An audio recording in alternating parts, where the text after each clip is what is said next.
get the memo today, Dr. Cole. We're both wearing white. You were waiting to say that. Before we even get into some of the audience questions. This is an Emily and I question. Yeah, we need a Maha Ball recap. Yeah, right. You want the tea on the Maha? We want the tea, dish it. Okay, so What did it feel apocalyptic? it felt like full on Gilead. It just filled out Gilead. Like streets were shut down. There was security in the streets. You could not drive. People were walking blocks in ball gowns and tuxedos. How bad is ibuprofen really? I'd love to hear from a functional medicine doctor's perspective. Thank you. So ibuprofen, what's up and welcome to the Art of Being Well. I'm so excited. This is the newest Ask Me Anything episode. About once a month, twice a month, really lately, we have entire episodes devoted to your burning health questions. But before we get into this, I have some exciting news. We are giving away some free healthy stuff. We're giving away free supplement protocol stacks that we have at drwillcole.com. We have hormone protocol. We have gut health protocol, brain health protocol. Just go check out all the ones we have at drwillcole.com. We're giving away free telehealth consults with the team and I. We're giving away free signed books. For a chance to win, head on over to Apple Podcasts and rate and review The Art of Being Well there. Tell us what you love about the show. You can leave your Instagram handle in the Apple Podcast review itself, or you could take a screenshot of that review and message me on Instagram at Dr. Will Cole. And then my team and I will be randomly picking winners from the Instagram messages, as well as reading the Apple Podcast reviews themselves. They'll reach out to you, and then you could tell us what you want. Either we'll send you the supplement protocol or the signed books, or get you scheduled for that online telehealth consultation. Good luck. Okay, let's jump in. Helping me out every Ask Me Anything episode, we have two brilliant members, two lead members on our clinical team. Functional diagnostic nutrition practitioners, Andrea and Emily. What's up? Hi. You guys ready for this? Yeah. Always. You didn't get the memo today, Dr. Cole. We're both wearing white. You were waiting to say that. I was absolutely waiting because Andrea hated it and she was like, you need to change. Yeah. So for people that are listening to this and not watching this, they're matching a sort of cream jumpers. What would you call them? Jumpers. Are we European now? Is that what I don't we know. call sweaters? I think that wouldn't It's call nice that little, zip ups. Half Polo? zip. Half zip. Half zip is what I would polo? call half zip polo. There you go. So, This was but more those that are important. watching this on social media or on YouTube, which YouTube's social media, right? I always like social media and then YouTube, but I think it is separate, right? But I wouldn't call it social media. I don't go there to like scroll. I guess my kids might disagree. many people do. I can I was doom gonna scroll say- on YouTube. And there's 100%. users and that like Okay, so it's like that it is. Yeah. It is. It's social just a media. different form of it. All right, so yeah, you're not experts in it, but the point being is you can see these amazing half zipped polos if you want to on YouTube and on Instagram. I'm done. Okay.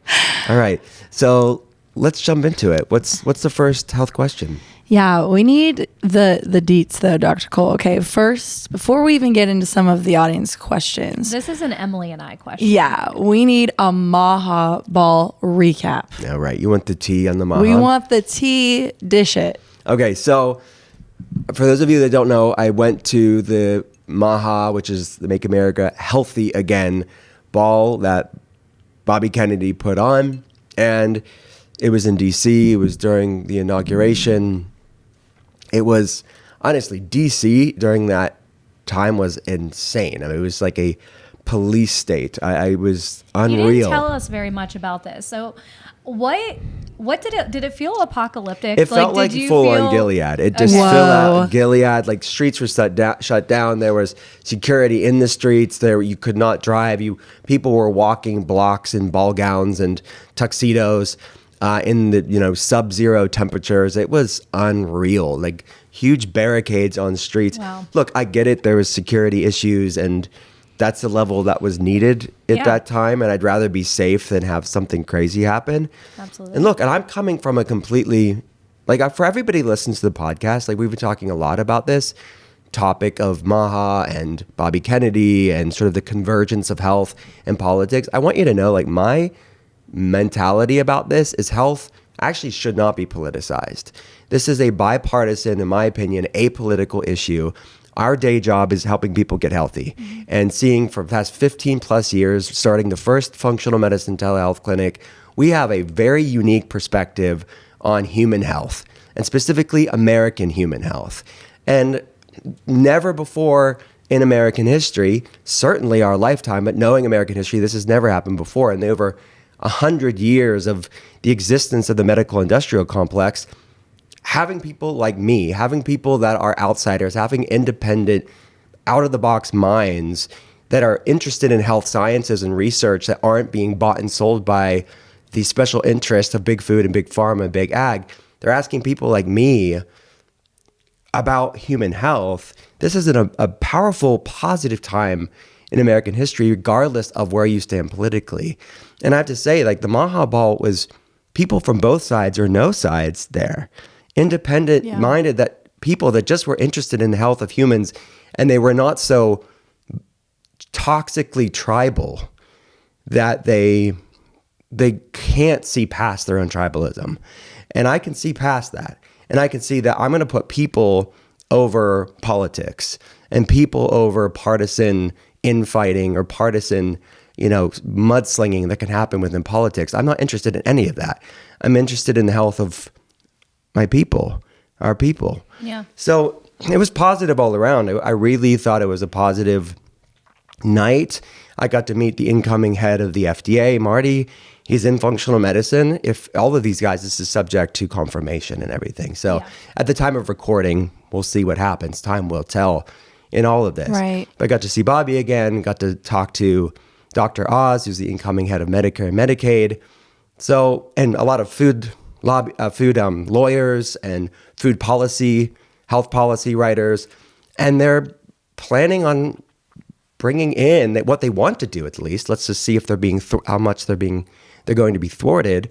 But I'm praying for that they can do the things they want to do, which is bringing in integrative medicine as part of the conversation of reforming the health of America. Yeah, I know there's so many of us who have a lot of anticipation of what's to come. So what do you feel like, what do you feel like you'd love to see?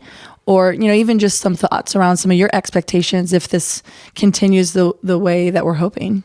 Well, I think that there's going to be a lot of pushback, right? I mean, that's what I hear from these guys, is that there's a lot of what they would call dark forces that really want this to be stopped. A lot of massively powerful industries. But I really hope there can be at least part of what they want to do come to fruition. I think reforming our food, I think these ingredients that are toxic in other countries, having them being at least regulated in this country, things that require warning labels are banned in other countries, I think shouldn't be in the American food supply. I think that more education and empowerment of the people, and I think that more transparency in medical research, where people can have true informed consent, which we've talked about on the podcast before. I think reforming the food assistance program, so we're not disproportionately taking advantage of poor people and they're fed foods that are perpetuating chronic disease, which they are disproportionately affected by. And our public school food system, I think I would love to have that reformed as well. I think that the grass generally recognized as safe, the way that these loopholes, these political loopholes that a lot of these toxic additives can be put into our food system, I'd like those loopholes to be closed. And I think that, I think those are some things that I'm hopeful for that can be achieved in the next coming years. And we know it's 4 years goes fast. And so to your point is that we may not see all of the fruition of this, but I think we've talked about this in our office is really, if anything, I love the social awareness now. Yeah. People can't do better and advocate beyond 4 years if they don't know they should be advocating for themselves. Yeah. So I think if anything, some of these people have tried to get this in front of our nation for a long time. And now it's the moms of the country. It's the nurses that are fed up with seeing sick people. It's the people, like, we're finally seeing that the nation is like, oh, we can band together to make sure that these things get accomplished. So I'm excited just in general for the awareness aspect of it. I met with, separately than this, I met on a Zoom meeting from here, from the telehealth clinic. I met with corporate leaders at Walmart, because Walmart is here.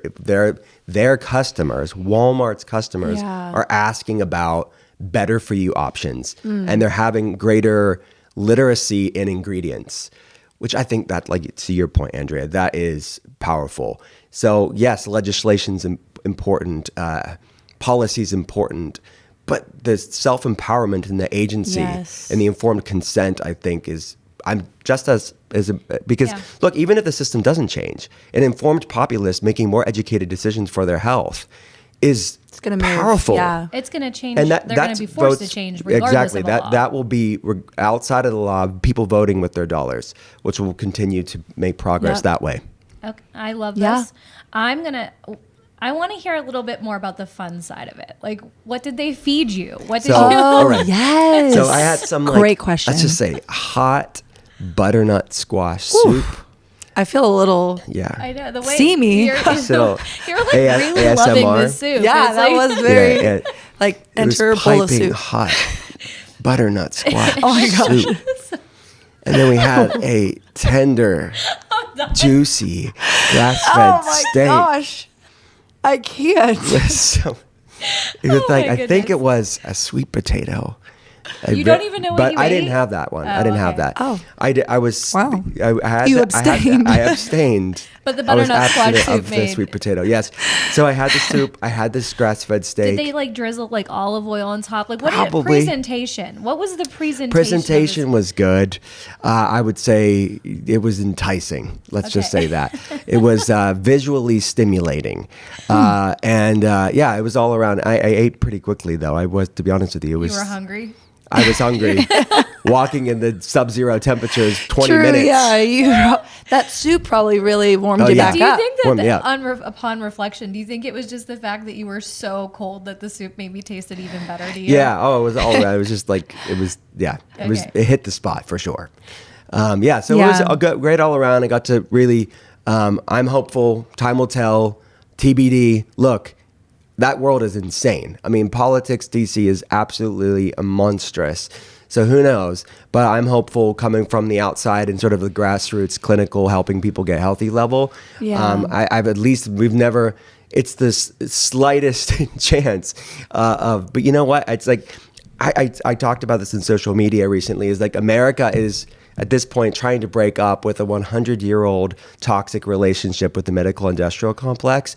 And it's an abuser that will shame you, gaslight you, make you feel like you're crazy.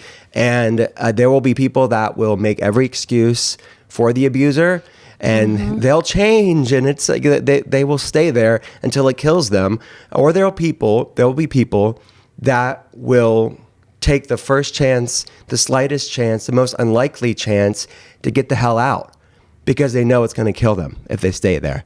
So I think that's sort of the tipping point, the turning point we are at in American history. So we'll see. Yeah. We'll see. I'm excited. Before we move on, one more thing. What's the wildest thing you saw in DC? Like, This is my everyday, you guys, just so you know. This is just you two bantering back and forth. Andrea asking the most random questions. well, I want to know your eyes and ears that most of us will never get to experience something like this. So you got to go sit with honestly, they were really nice. some really cool people. I would say the people that I know that are involved in the sort of health reform attempts are amazing, kind people.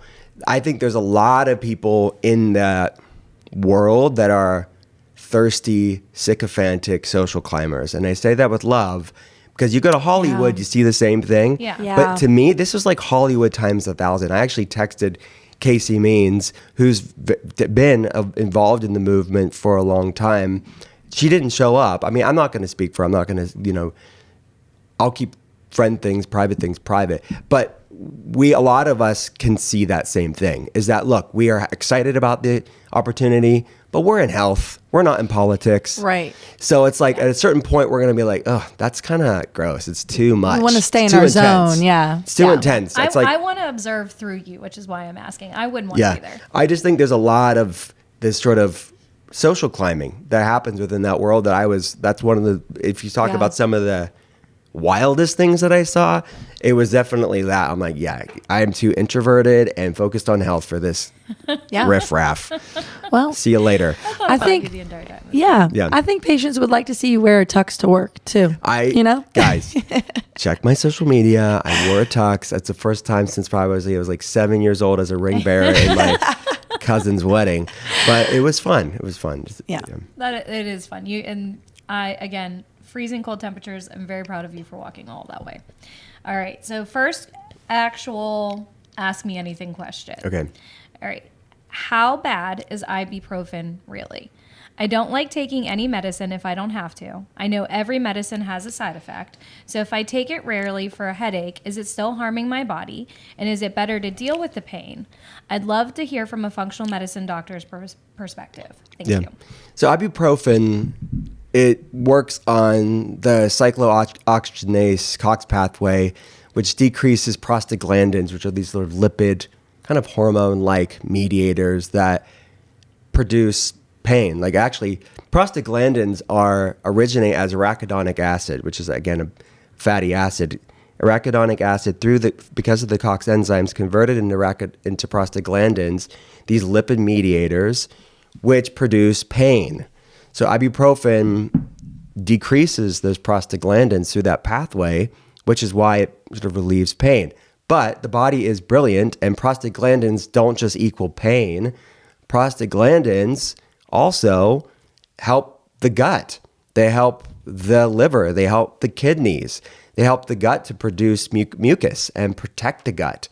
They help the kidneys, similarly, protecting the lining of the kidneys, which is why when you inhibit these prostaglandins, because of ibuprofen intake, they can create gastrointestinal problems, they can create kidney problems, and other issues. So the research shows that even occasional use at the recommended dose can, for some people, based on their own health baseline and where they're at in their health journey when they're taking that over-the-counter NSAID, they can have digestive problems. They can be more prone to GI irritation because of that downregulation of prostaglandins, which helps to protect the gut, and similar to kidney and other issues. And obviously, the more that you take, the more often you take of ibuprofen, the higher the dose that you take, the more it's downregulating prostaglandin production, the more likely it's going to cause problems. But let me be clear that there's research to show that even occasional recommended dose use can cause issues in some people, depending on how, I don't want to say fragile your system is, but where you're at as far as your resilience against the downregulation of prostaglandins. So I don't want to be fear-mongering. You have to weigh the pros and cons.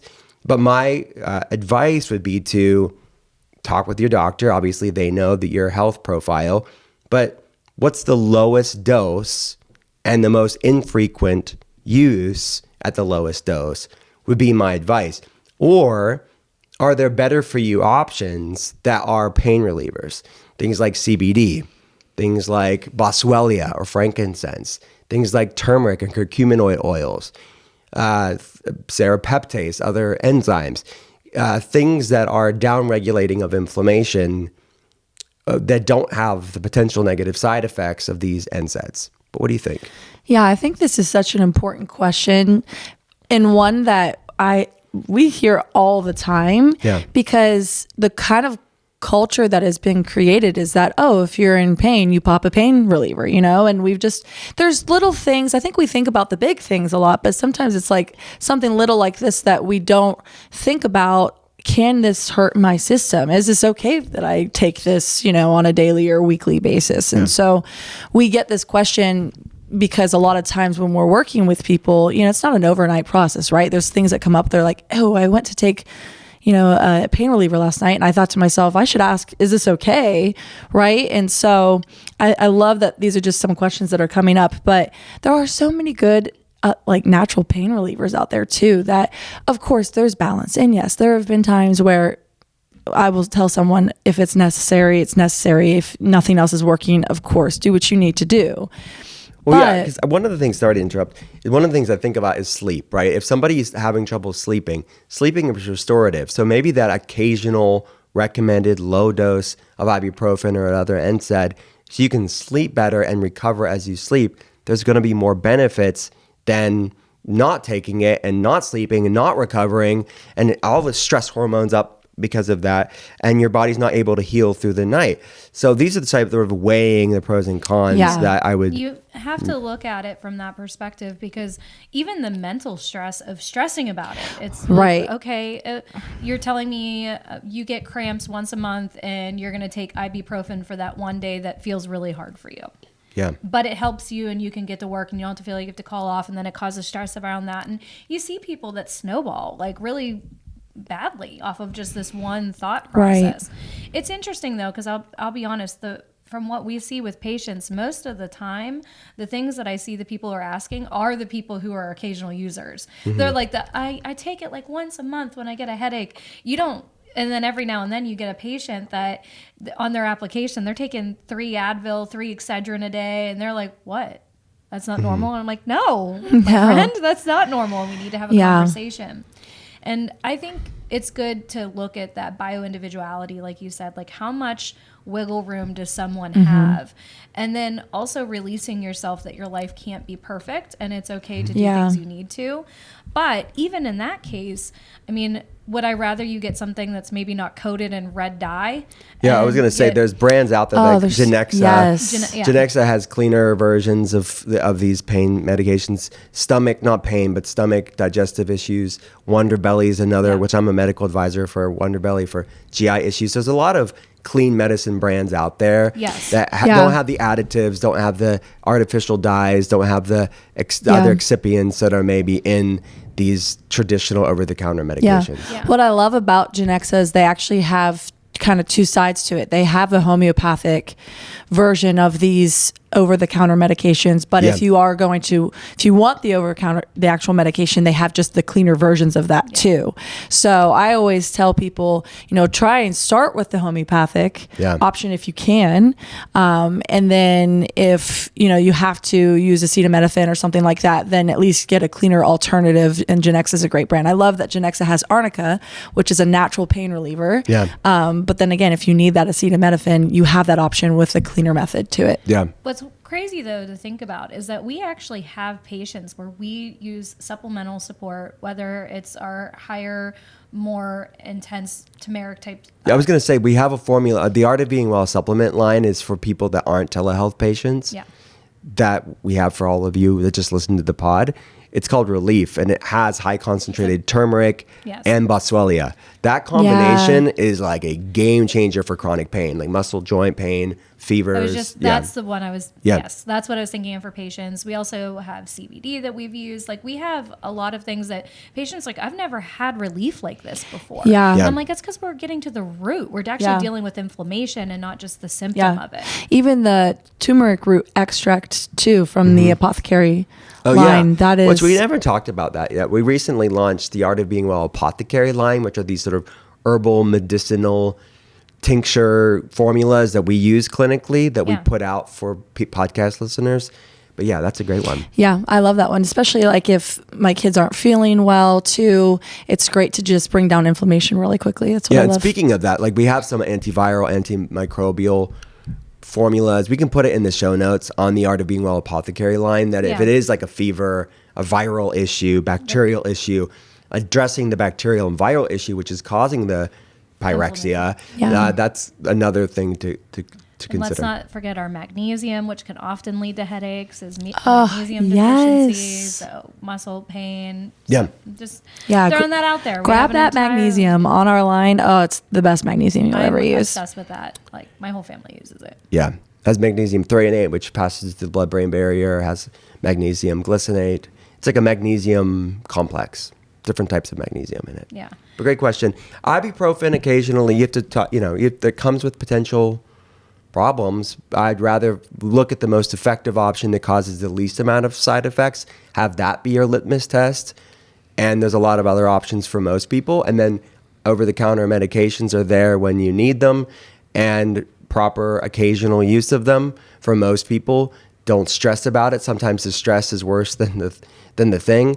And get cleaner, better for you medicine options out there, like those brands we talked about. And if you are one of those people that are taking 15 Excedrin a day, set up a consult. I was just going to say, schedule a consult. Yeah, there's a reason why your body's giving you some check engine light there. Yeah, let's have a conversation sooner rather than later. Yeah, all right. Awesome. All right. So next question, this is an audience question. So she said, my mom is a recovering alcoholic and she has been sober for over 6 months. She's 65 years old and her memory and ability to do simple things is completely gone. Things she used to do, she can't. For example, she can't figure out how to book her workout class, which she's been doing for months now. I'm trying to figure out how to best help her. I'm trying to figure her a hobby, but she can't stick with anything. Do you have any supplements or anything I can recommend that would be helpful for her? For memory. Yes. Yeah. Sounds like a symptom of that. Yeah. Alcoholism. So I would say food is first here, like focusing on foods that are supportive of brain function. So I'd really want to look at her breakfast, lunch, and dinner and really dial in from a nutrient density and being intentional from a clinical nutrition standpoint. Are we fueling her brain? The ketogenic diet, at least temporarily, at least cyclically, can be great for someone that has had a lot of damage to their body and is neuroprotective. Ketones, beta hydroxybutyrate, it's an epigenetic modulator, meaning it balances different pathways in the body. It lowers things like NF-kappa B. Actually it works on the COX-2 pathway, similar to ibuprofen, a similar pathway, down-regulating inflammation. It decreases the NLRP3 inflammasome, these pro-inflammatory cytokines. Neuroinflammation, because of the damage of alcohol, chronic alcohol use, and the degeneration that can happen from it, is something that we can attenuate and improve function through ketosis. Ketosis increases BDNF, brain-derived neurotropic factor, allowing the brain to make new neurons and improving neuroplasticity, the brain's ability to regenerate. So the ketogenic diet as a nutritional intervention is a great tool. I wrote a book called Ketotarian, if she wants to read that, sort of a Mediterranean ketogenic, like whole foods based, clean keto way of eating. And doesn't mean she always has to be in ketosis, but she can experiment what the researchers call the fourth macronutrient. So we have protein, fats, carbs, and ketones, because it is a fuel for the brain. It passes through the blood-brain barrier and works on these pathways that I talked about, and works on autophagy, cellular recycling, a lot of longevity pathways. It lowers mTOR, which has to do with pro-accelerated growth. So it really helps with enhancing health span and longevity. So I could go on and on about the cool sciencey stuff that ketones do for the brain specifically, but it is amazing. And then from there, she can maybe supplement with exogenous ketones. Is a great way to enhance focus and cognition, and something that we utilize clinically when people need it. Then there's some supplements. We have some things that could be helpful we have actually a brain protocol stack that we have at drwillcole.com for mood and cognition and focus that includes things like adaptogens and neurotropics that could be really helpful in this area.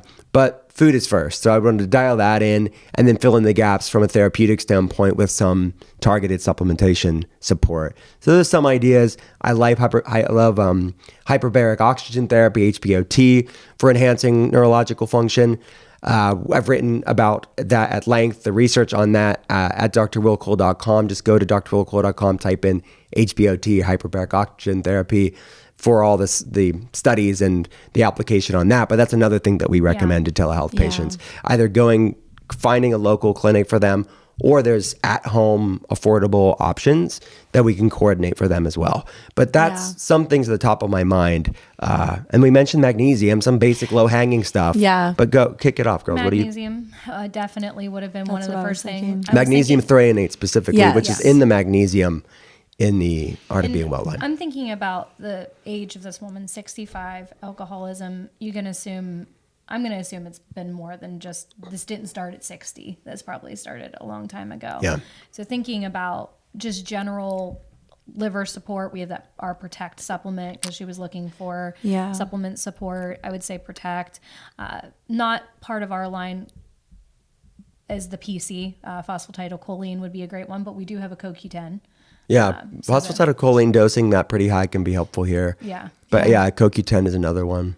Yeah, so those are a couple like because she asked about supplements, some general brain support. But can we not forget the importance of sleep for this woman? Like you mentioned food, recovery, we're talking about supplements. Like sleep is going to be tantamount to her being able to recover. Especially, it sounds like she's trying to be active and exercise and making sure that she's giving her body rest as well, because that's a stress for a lot of years, and she needs to take that part of it away.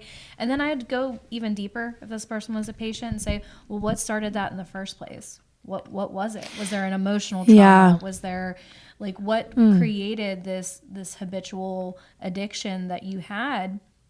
And has that been addressed? That's great. You've been sober for 6 months. How do we be preventative? Yeah. How do we start retraining the way that your brain is thinking and has thought for a long time? Yeah. And so maybe implement some, what are some things we'd recommend? Definitely, I would say if you don't feel like you have the mental capacity to sit and breathe and do meditation, and there's a lot of amazing apps for that, but I would say one of the things that I would recommend is the Apollo Neuro device. Yeah. It's a great wearable device that helps with stimulating that vagal nerve, getting that. Yeah, it's out of the University of Pittsburgh's psychiatry department. It's a great passive vagal toning device. Yeah, and I love that one. That's what I was thinking of, just calming the nervous system in that way. And that actually, the science that they show too is not only is it going to help us relax and be rested, but it does help with energy and focus specifically too, with the specific vibrations that it uses. So that's what I was thinking of too. Yeah, and maybe think like practices that we would integrate and recommend as like a clinical quarterback is EMDR, some sort of trauma work, somatic practice. Andrea's right. Like if they may be sober, but have they dealt with the trauma behind the alcoholism? Yeah. I mean, I've seen this in my family over the years. You know, it's great to be sober, but if you're still angry and you're not drunk anymore, but you're still raging, is that really what have you done for yourself? And so you have to do the work. And sometimes people trade alcohol for food.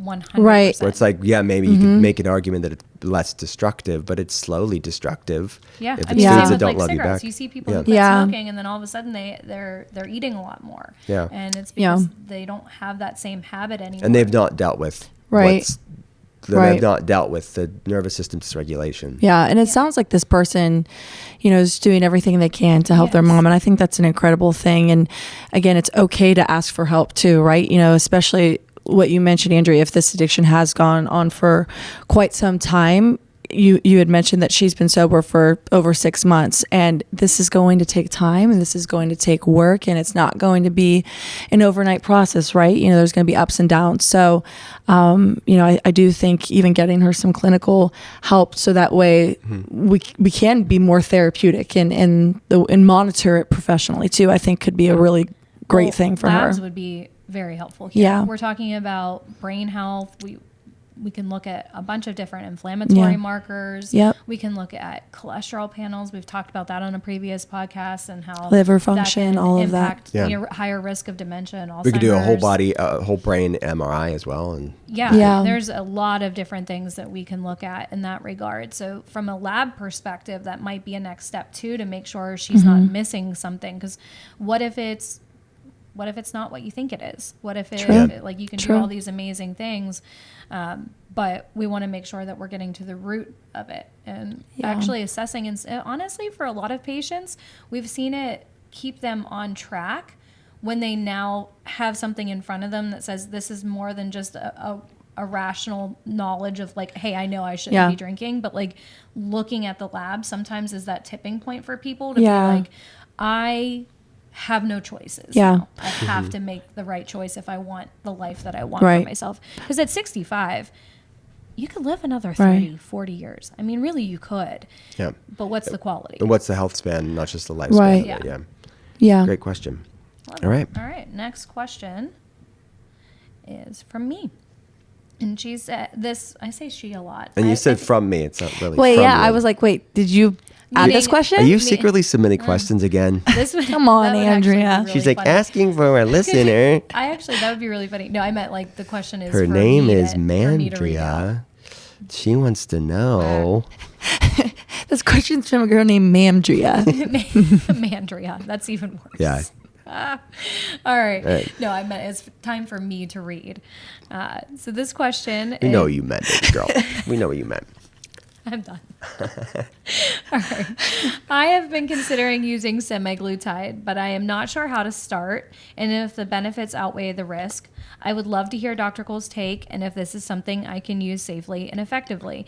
I love that we put this on here because I didn't even realize the timing of what we did last night, which was we held a live webinar on metabolic health. So I love that. People want to know about the good old Hot or Ozempic. not, dish it. We're back to it. Okay. So we have a both and not either or approach to peptides as a whole, semaglutide being part of that. We've utilized peptides for a long time in different ways clinically. So semaglutide is no difference, but it should be as part of a metabolic health protocol, not just a wonder drug, magic pill that you take on ad infinitum and you're macrodosing it. So we recommend finding the lowest dose, microdosing peptides judiciously for a time to jumpstart and facilitate positive physiological functions. So in this case, GLP-1 agonists, making you feel fuller longer, giving you that jumpstart paired with whole array of effective tools to enhance metabolic health and hormonal health. So yeah, we do. We recommend it. We have microdosing protocols for semaglutide and other peptides, and that's our approach. I would not recommend macrodosing it long term. I would always pair it with making sure you're maintaining lean muscle mass, weight training, optimizing protein. I would recommend supporting gut health. Be mindful of the gastroparesis, gastrointestinal problems, and these other, maybe you could say some of the, not gastroparesis, but there's maybe some other like more rare side effects, but check in with your body because your body can see some detrimental effects from taking these regular therapeutic doses that people are doing. I would recommend a lower, slower approach paired with other tools. So you don't need such a high dose of semaglutide. Yeah. So essentially what we're saying is there's a right and a wrong way to do it for a decent amount of people, but what are you doing outside of that? Like how do we maintain this in a positive so you don't way? go off of it and gain it all back and then some, or have these unwanted side effects from it. Yeah. Right. Whether it be muscle loss, gastroparesis, or more rare problems like thyroid tumors. Well, and I feel like we only think of like what could go wrong, but there are benefits to using peptides, even specifically the semaglutide. So, yeah, I think we're going to talk about a study that came out not too long ago of some potential signs in the studies of a neuroprotective aspect to it. We can talk about the mechanisms of actions and all that. But yeah, peptides, look, your body makes these things. GLP-1, the body endogenously makes these. So another peptide we love for inflammation is BPC-157. The body makes this in the gut. So a lot of these things are just modulating what the body's already producing. And that's why being judicious and finding a lower dose, pairing it with getting your body to produce it on its own is the sort of great marrying, I think, of advancements in science and tapping into your body's endogenous ability to heal and optimize and thrive. Yeah, and that's where I think that you can use science to your benefit, because you have a pharmacy in your body and we just have to use it appropriately. I just want to make sure that patients or people who are listening aren't using this as a quick fix, that there is more to it. And Emily, did you have something you wanted to add to that? Yeah, no, I know you mentioned that we were going to talk about a study, and we had found a really cool study on it. Did you want to cover it? Do you want me to start it? No, I can go. Yeah, go. Please give it, because it's super exciting. I didn't know when we were going to talk about it. Yeah, we can talk about it now. So semaglutide associated with lower Alzheimer's risk. I'll give you the background of it. So the researchers looked at 1 million people living with type 2 diabetes. They looked at 3 years of medical records. It was a study that it was a type of study that was called target trial emulation. It was kind of an almost RCT, an almost randomized controlled trial, which is a gold standard in scientific literature. And they found, when they analyzed the data, they found that semaglutide was associated with 40% to 70% less risk of being diagnosed with Alzheimer's in patients with type 2 diabetes. This is in comparison with 7 other similar diabetes drugs. So they're postulating, they can't tell you for sure if the semaglutide equaled this from a causation standpoint, but it certainly was correlated, and it was a decent enough structure of a study as far as the rigor is concerned. And it makes sense to me when Alzheimer's is known as type 3 diabetes, insulin resistance in the brain. If somebody is type 2 diabetic and is taking something that decreases type 2 diabetes, you're going to lower your risk factors. So improving insulin signaling, improving lowered inflammation levels, and there's others. Because of that, there's decrease in amyloid plaque, which obviously is part of the pathogenesis of Alzheimer's. I think all of those in concert together, it makes sense why you'd see a lowered risk factor, because it's the insulin resistance that is driving Alzheimer's in many people. So if you look at Dr. Dale Bredeson's work out of UCLA, he's been talking about this for years. He's in functional medicine. And I think that, that's our perspective on it as well. It's very similar to his research perspective is our perspective on it as well. Is like, what's the underlying mechanism of action? It's a having a both and approach. Let me be clear. Dr. Bredeson doesn't talk about semaglutide that I know of, but he's concerned with this insulin resistance component of it. Right. So there's a lot of ways to decrease insulin resistance. One of those ways can be a peptide. Right. Yeah. And I think it just goes to show how much we really should be paying attention to this rise in these insulin resistance issues. And, like you said, there's so many ways that we can work on, helping the body become more sensitive to insulin and that response mechanism. But, we need to pay attention to it. And I think that we really should be mindful not to just be against something to be against it, right? Mm-hmm. For someone, this might be a tool that works for them, especially if it's done correctly.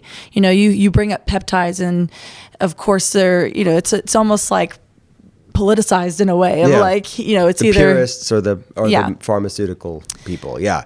And it doesn't have to be that way. No, it doesn't. No. Look, America does not have diabetes problem because of a semaglutide deficiency. Like, it's not dealing with the epidemic rise of insulin resistance, but it can be a tool within the toolbox is what my position is. I think that that's completely fair. And again, the biggest thing for us is it's so hard because when you're dealing with patients who have significant gut issues and then you start wanting to layer these things or muscle loss as they age. Yeah. 100%. And this drug in higher doses will mess both of those up potentially. Has the potential to. But that's why microdosing can be a tool where you can still see some needle moving improvements, but you're not having the potential drawbacks or pitfalls of these higher doses of the peptide. 100%. Yep. Yeah. All right. That was a great episode, guys, right? Yeah, I love that. And I think it's good for us. And we mentioned a lot of supplements. We talked a lot about things that we do here at the telehealth clinic. I know that you mentioned it at the top of the hour when we start this conversation, but I don't know. I felt really compelled today just hearing about this woman that's going through, recovering alcoholism, another person that's obviously trying to figure out how to use semaglutides appropriately, the ibuprofen. That just reads like these are patients. And I just would really encourage anybody that is unsure about these types of things, or we're not getting to your AMA, don't wait. Like, we can help you now. We want to be there for you. And at the end of the day, we talk about, oh, if you did this or if you did that, we are here to help you navigate that in real time and figure out what is your bio-individuality and what you need there. For sure.